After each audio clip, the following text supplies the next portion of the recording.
അബൂബക്കർ സിദ്ദീഖ് റളിയല്ലാഹു അൻഹു ഖുർആൻ പാരായണം ചെയ്ത് നിസ്കരിച്ചു കൊണ്ടിരിക്കവേ എന്താണ് സ്ത്രീകളും കുട്ടികളൊക്കെ ചുറ്റും നിന്ന് നോക്കും.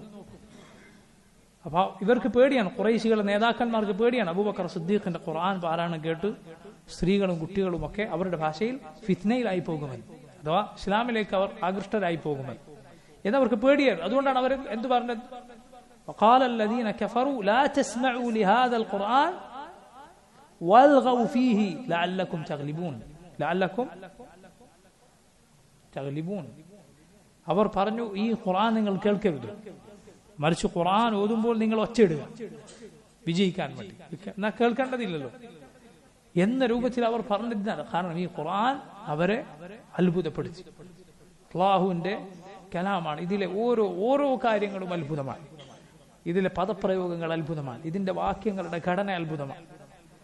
ഇതിന് ആയത്തുകൾ തുടങ്ങുന്നതും അത്ഭുതകരം. എന്നാലോ ഈ പറഞ്ഞ അത്ഭുതങ്ങളോടൊക്കെ ഒപ്പം ഇതിൽ ആശയങ്ങളോ സുബ്ഹാനല്ലാഹ് ചിലപ്പോൾ കാണാം, ചില വാക്കുകളൊക്കെ വളരെ മനോഹരമായി കോർത്തിട്ടുണ്ടാകും.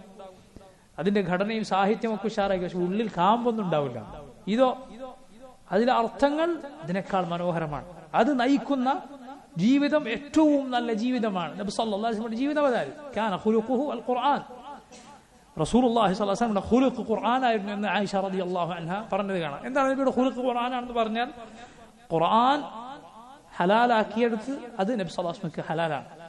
ഖുർആൻ ഹറാമാക്കിയത്, അല്ലാഹു അതിലൂടെ ഹറാമാക്കിയത് നബി സല്ലല്ലാഹു അലൈഹി വസല്ലം ഹറാമാണ്.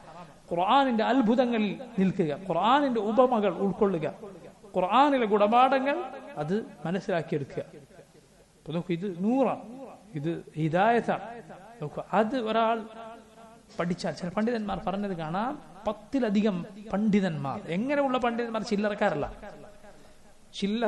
സുബ്ഹാനല്ലാഹ്, ശൈഖുൽ ഇസ്ലാം ഇബ്നു തൈമിയ്യയെ പോലെ മുഹഖിഖുകളായ, അറിവിന്റെ ആഴം, അതിന്റെ അഗാധത കൊണ്ട് അറിയപ്പെട്ട മഹാന്മാരായ ഉലമാക്കൾ, 10ഓളം പണ്ഡിതന്മാർ അവരുടെ ജീവിതത്തിന്റെ അവസാനത്തിൽ പറഞ്ഞിട്ടുണ്ട് എന്നാണ്. എന്ത്?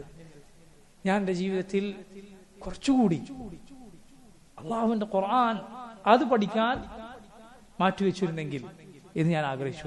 എന്ന് പറഞ്ഞാൽ കൂടുതൽ ഒരുപാട് പണ്ഡിതന്മാരുടെ വാക്കാണ് ഇത് എന്നാണ്. എന്തുകൊണ്ടാണ്? കാരണം അത് പഠിച്ചാൽ ഇൽമു അന്വേഷിക്കുന്ന ഒരാൾക്ക് ഒരിക്കലും വയറ് നിറയുകയില്ല. അതിലെ വിജ്ഞാനങ്ങളും അതിലെ അത്ഭുതങ്ങളും അവസാനിക്കുകയില്ല. സഹാബത്തിന് അവസാനിച്ചിട്ടില്ല, പിന്നെയാണ്. അതുകൊണ്ടാണ് ഉമർ ഇബ്നു ഖത്താബ് റളിയല്ലാഹു അൻഹു എന്ത് പറഞ്ഞു? സഹാബത്ത് എന്ത് പറഞ്ഞു? നബി സല്ലല്ലാഹു അലൈഹി വസല്ലം വഫാത്തായപ്പോൾ അവരെ കന്താളിച്ച് നിൽക്കുമ്പോൾ അബൂബക്കർ സിദ്ദീഖ് റളിയല്ലാഹു അൻഹു വന്നു. ഈ ഉമ്മത്തിൽ ഏറ്റവും ഇൽമുള്ള അബൂബക്കർ സിദ്ദീഖ് റളിയല്ലാഹു അൻഹു വന്ന് ഖുർആൻ ആയത്ത് ഓതുകയാണ്. വമാ മുഹമ്മദുൻ ഇല്ലാ റസൂൽ ഖദ് ഖലത് മിൻ ഖബ്ലിഹി الرسل فإن مات أو قتل انقلبتم على أعقابكم. സൂറത്ത് ആല ഇംറാനിലെ ആയത്ത്. മുഹമ്മദ് സല്ലല്ലാഹു അലൈഹി വസല്ലം അല്ലാഹുവിന്റെ റസൂൽ മാത്രമാണ്. അവിടുന്ന് മരണപ്പെടുകയോ കൊല്ലപ്പെടുകയോ ചെയ്താൽ നിങ്ങൾ ഈ ദീനിൽ നിന്ന് പിന്നോട്ട് പോവുകയോ. അബൂബക്കർ സിദ്ദീഖ് ഓതി. അദ്ദേഹം ഇന്നക മയ്യിതുൻ വ ഇന്നഹും മയ്യിതൂൻ, ഓ നബിയെ താങ്കൾ മരിക്കും, അവരും മരിക്കും. ഖുർആനിലെ ആയത്തുകൾ ഓതുകയാണ്. സഹാബത്ത് അബൂബക്കർ സിദ്ദീഖിന്റെ നാവിൽ നിന്ന് ആ ആയത്ത് ഇങ്ങനെ ഓതിക്കൊണ്ടിരുന്നു. അവർ പറയുന്നത് കാണാം, അപ്പോഴാണ് അത് ഇറങ്ങിയത്, ഇതിനു മുമ്പ് ഞങ്ങളത് കേട്ടിട്ടില്ല എന്നതുപോലെ. നമുക്ക് ഖുർആനിന്റെ വിജ്ഞാനം. മഹാന്മാരായ പണ്ഡിതൻ ഇമാം ഇബ്നുൽ ഖയ്യിം റഹിമഹുല്ലാഹ് അദ്ദേഹത്തിന്റെ വാക്കുകളെ കുറിച്ച് അത് കേട്ട അല്പമെങ്കിലും അത് വായിച്ച ആളുകൾക്കറിയാം അതിലെ മനോഹാരിതയും അത്ഭുതവും ആശ്ചര്യപ്പെടുത്തുന്ന അദ്ദേഹത്തിന്റെ ചില പ്രയോഗങ്ങളുമെല്ലാം പണ്ഡിതന്മാർ പറഞ്ഞത് കാണാം. യഥാർത്ഥത്തിൽ അദ്ദേഹത്തിന്റെ കലാം നിങ്ങൾ ശ്രദ്ധിച്ചാൽ മനസ്സിലാവും, ഖുർആനിന്റെ തദബ്ബുറാണ് അതിലുള്ളത്. ഖുർആൻ ഉറ്റാലോചിച്ചത് കൊണ്ട് ലഭിച്ച ഗുണപാഠങ്ങളാണ് അതിലുള്ളത്. അതുകൊണ്ടാണ് അദ്ദേഹത്തിന്റെ ഗ്രന്ഥങ്ങളിൽ നമുക്ക് കാണാം ചില കാര്യങ്ങൾ മനോഹരമായ, ആളുകളെ പിടിച്ചു നിർത്തുന്ന ചില വരികൾ ഇങ്ങനെ പറഞ്ഞു പോയി ഒടുവിൽ അദ്ദേഹം അതിന് ഖുർആനിൽ നിന്നുള്ള ആയത്ത് തെളിവായി ഉദ്ധരിക്കുന്നത് കാണാം. അപ്പൊ നമുക്ക് മനസ്സിലാവും യഥാർത്ഥം ഈ പറഞ്ഞതൊക്കെ ഈ ആയത്തിലുണ്ട്. പക്ഷെ ആ ആയത്ത് പലതവണ നമ്മൾ ഓതിയിട്ടും ചിലപ്പോൾ നമുക്ക് അത് മനസ്സിലാകണമെന്നില്ല. ഖുർആനിൽ ആളുകളുടെ ഫിഖ്, അവരുടെ ഇൽമിനനുസരിച്ച് ഖുർആനിലെ ഫിഖ് അത് വർദ്ധിക്കും.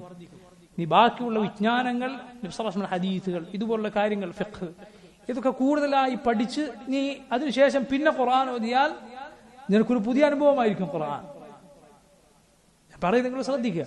നബി സ്വല്ലല്ലാഹു അലൈഹി വസല്ലം ഹദീസുള്ള ഒരാൾ പഠിക്കുന്നു, ഫിഖ് കൂടുതൽ പഠിക്കുന്നു, മറ്റെന്തെങ്കിലും ദീനി വിജ്ഞാനം കൂടുതൽ പഠിക്കുന്നു, എന്നിട്ട് വീണ്ടും ഖുർആനിലേക്ക് തിരിഞ്ഞാൽ ഖുർആൻ പാരായണം അവനൊരു പുതിയ അനുഭവമാകും. കാരണം ഈ സൂചനകളെല്ലാം, ഈ പാഠങ്ങളെല്ലാം ഖുർആനിൽ കിടക്കുന്നത് കാണാൻ സാധിക്കും. ഇങ്ങനെ സുബ്ഹാനല്ലാഹ് അത്ഭുതകരമാണ് അള്ളാഹുവിന്റെ ഈ ഗ്രന്ഥം. അത് പഠിക്കുക, മനസ്സിലാക്കുക, മുൻഗാമികൾ മനസ്സിലാക്കി നബി സല്ലല്ലാഹു അലൈഹി വസല്ലമയുടെ വിശദീകരണം വന്നിട്ടുള്ളതുപോലെ ഇത് മനസ്സിലാക്കുക, പഠിക്കുക എന്നത് അള്ളാഹുവിന്റെ വലിയ തൗഫീഖാണ്. ഖുർആനിനെ കുറിച്ച് സംസാരിച്ചാൽ അതിന് നമുക്കൊരു മജ്ലിസ് മതിയാവുകയില്ല. ഈ ഖുർആനിന്റെ അത്ഭുതം, അതിന്റെ പാരായണം, ഇത് പഠിക്കാനുള്ള പരിശ്രമം പോലും എന്താണ് വലിയ പ്രതിഫലം നൽകുന്ന കാര്യമാണ്. പരിശ്രമം പോലും നബി സല്ലല്ലാഹു അലൈഹി വസല്ലം പറഞ്ഞു, الماهر في القرآن مع السفرة الكرام البررة. الماهر في القرآن قرآن നൈപുണ്യം നേടിയവൻ مع السفرة الكرام البررة മലായികത്തിന്റെ കൂടെയാണ്. സഫറത്ത് എന്ന് പറഞ്ഞാൽ അള്ളാഹുവിന്റെ സന്ദേശവുമായി യാത്ര ചെയ്യുന്ന മലക്കുകൾ. അൽ കിറാം ഏറെ മാന്യന്മാരായ, അൽ ബററ പുണ്യവാന്മാരായ മലക്കുകളുടെ കൂടെയാണ് അവർ.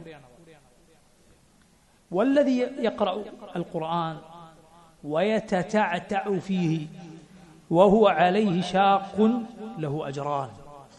എന്നിട്ട് നബി സല്ലല്ലാഹു അലൈഹി വസല്ലം പറയാണ്, ഇനി ഒരാൾ ഖുർആൻ പാരായണം ചെയ്യുന്നു, ويتتعتع فيه തപ്പിത്തടഞ്ഞാണ് ഓതുന്നത്, وهو عليه شاق പ്രയാസമുണ്ട് ഓതാൻ, എന്നിട്ടും അവനത് ആ പരിശ്രമം നിർത്താതെ ഖുർആൻ ഓതിക്കൊണ്ടിരിക്കുന്നു, ലഹു അജ്റാൻ, രണ്ട് പ്രതിഫലമുണ്ട് എന്ന് നബി സല്ലല്ലാഹു അലൈഹി വസല്ലം പറഞ്ഞു. ഈ രണ്ടിൽ ആരാണ് കൂടുതൽ ശ്രേഷ്ഠൻ? ഒരു സംശയമില്ല, ആദ്യം പറഞ്ഞ ആളാണ് മാഹിറു ഫിൽ ഖുർആൻ, ഖുർആൻ നൈപുണ്യം നേടിയ ആളാണ്. പക്ഷേ നന്നായി പരിശ്രമിക്കുന്ന ആൾക്ക് രണ്ട് പ്രതിഫലമുണ്ട്. രണ്ട് പ്രതിഫലമുണ്ട് എന്ന് പറഞ്ഞതുകൊണ്ട് ഇദ്ദേഹം മറ്റേ ആൾക്കാളും ശ്രേഷ്ഠനാവുകയില്ല. പക്ഷെ ആ പരിശ്രമത്തിനും അധ്വാനത്തിനും പ്രതിഫലമുണ്ട്. അതുകൊണ്ട് ഒരിക്കലും ഖുർആനുമായുള്ള ബന്ധം ഉപേക്ഷിക്കരുത്. ഖുർആൻ ഹൈഫുള്ളാക്കാൻ, മനഃപ്പാഠമാക്കാൻ കുട്ടികളാകട്ടെ മുതിർന്നവരാകട്ടെ തീരുമാനിച്ചാൽ, അതിലേക്കൊന്നിറങ്ങിയാൽ നിങ്ങൾക്ക് കാണാൻ നിങ്ങളുടെ ജീവിതം വേർന്നായിത്തീരും. താല്പര്യത്തോടെ ഇറങ്ങണം, ആർക്കോ വേണ്ടിയിട്ടല്ല, മറിച്ച് അവനവന് വേണ്ടി സ്വന്തത്തിൽ. ഇത് അള്ളാഹുവിന്റെ കിതാബാണ്. അപ്പൊ അത് പഠിക്കുന്നതിൽ മധുരം കണ്ടെത്തണം. അള്ളാഹുവിന് വേണ്ടി ആയിരിക്കണം പഠിക്കണം. എങ്കിൽ അതിന് ശ്രമിച്ചാൽ ജീവിതം മറ്റൊരു വഴിയിലേക്ക് പോകുന്ന നിങ്ങൾക്ക് കാണാൻ സാധിക്കും. ഇതുവരെ പോയ ജീവിതമാവുകയില്ല. അള്ളാഹുവിന്റെ ഖുർആൻ ഒന്ന് പഠിക്കാൻ ശ്രമിച്ചാൽ അത് ശ്രമിക്കുക. ഖുർആൻ മനഃപ്പാഠമാക്കാൻ, ഖുർആൻ മുഴുവൻ മനഃപ്പാഠമാക്കാൻ. അതൊക്കെ എനിക്ക് സാധിക്കുമോ? ശരി, സാധിച്ചില്ല, നീ അതിന് ശ്രമിക്കുന്നവനായി മരിക്കുക എന്ന എത്ര നല്ല കാര്യമാണ്. ശ്രമിക്കുന്നവനായി, അതിന് പരിശ്രമിക്കുന്നവനായി മരിക്കുക, ആ വഴിയിൽ മരിക്കുക, എത്ര പ്രായമുള്ളവരാകട്ടെ, അതിങ്ങനെ തുടരുക. ഖുർആൻ പാരായണം, ഒരു സൂറത്ത് ഹിഫ്ളാക്കി, അടുത്തൊരു സൂറത്ത് ഹിഫ്ളാക്കി, അത് അപ്പോൾ ആദ്യത്തെ സൂറത്ത് കൂടി ഒന്നുകൂടി ആവർത്തിച്ചു, മൂന്നാമതൊരു സൂറത്ത് ഹിഫ്ളാക്കി, അപ്പം 3 സൂറത്ത് ഒന്നുകൂടി ആവർത്തിച്ചു, പിന്നെയും ആവർത്തിച്ചു. ഒരുവൻ എങ്ങനെയാണോ സൗകര്യപ്പെടുന്നത് അതുപോലെ അങ്ങനെ പഠിക്കാൻ ശ്രമിക്കുക എന്നത് സുബ്ഹാനല്ലാഹ് ഒരുപാട് ഖൈറിന്റെ വാതിലുകൾ അല്ലാഹു സുബ്ഹാനഹു വ തആല നമുക്കതിലൂടെ തുറന്നു തരും. അതിന്റെ എല്ലാം പ്രതിഫലമാണ്. കേൾക്കലും ഓതലും മനഃപ്പാഠമാക്കലും തഫ്സീർ പഠിക്കലും ഒക്കെ. അതിനെല്ലാം അപ്പുറം എന്താണ്? ഖുർആൻ അല്ലാഹു അവതരിപ്പിച്ചതിന്റെ ലക്ഷ്യം ജീവിതത്തിൽ പാലിക്കാനാണ്. ഏറ്റവും വലിയ ലക്ഷ്യം അതാണ്. ഏറ്റവും വലിയ ഉദ്ദേശം എന്താണ്? ജീവിതത്തിൽ പാലിക്കുക എന്നതാണ്.